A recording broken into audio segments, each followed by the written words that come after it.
Start.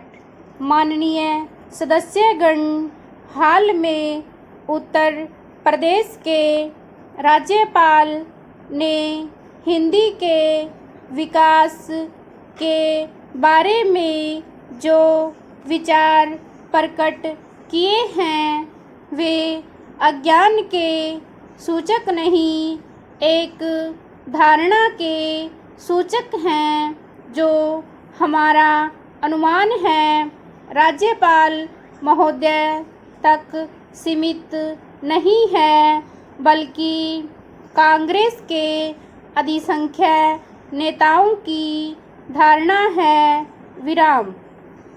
बहुत से इसे स्पष्ट शब्दों में प्रकट नहीं करते, तो इसलिए नहीं कि वे पूर्वाग्रह से मुक्त हैं, बल्कि इसलिए कि इससे राष्ट्रभाषा संबंधी एक व्यापक पाखंड की सुविधाजनक ओट उन्हें मिल जाती है। विराम।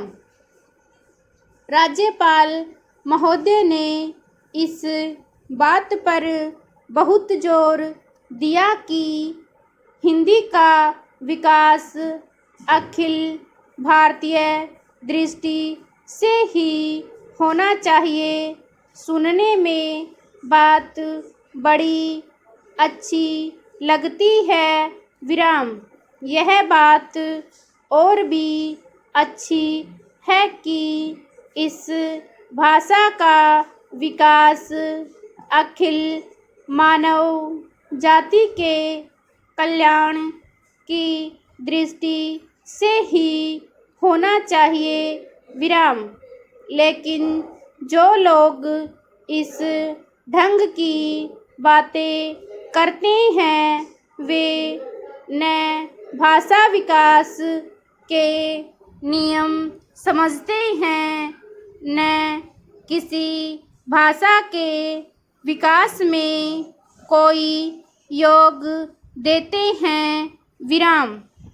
इस तरह के लोगों की कृपा केवल हिंदी पर होती है, क्योंकि हिंदी को संभाव्य राष्ट्रभाषा का नाम देकर इस विचार के सब लोग उस पर मनमानी लाद देना चाहते हैं और इसके स्वाभाविक विकास में रोड़ा अटकाते हैं।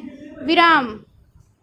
हम अखिल भारतीय दृष्टि से विरोधी नहीं हैं, बल्कि हमने सदा प्रादेशिक, सांप्रदायिक या किसी तरह की भी संकुचित मनोवृत्ति के विरुद्ध राष्ट्रीय दृष्टि और चिंतन का समर्थन किया है।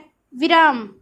लेकिन हमें यह बात दोहराना भी आवश्यक जान पड़ता है कि भारतीय भाषाओं में हिंदी ही सबसे अधिक और सबसे अधिक निष्ठापूर्वक अखिल भारतीय दृष्टि से सोचती रही है और अखिल भारतीय उत्तरदायित्व वहन करने के योग्य बनने का स्वतः प्रयत्न करती रही है।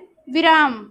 इसलिए कि यह मध्य प्रदेश की भाषा की सहज स्वाभाविक प्रवृत्ति और ऐतिहासिक नियति है। विराम।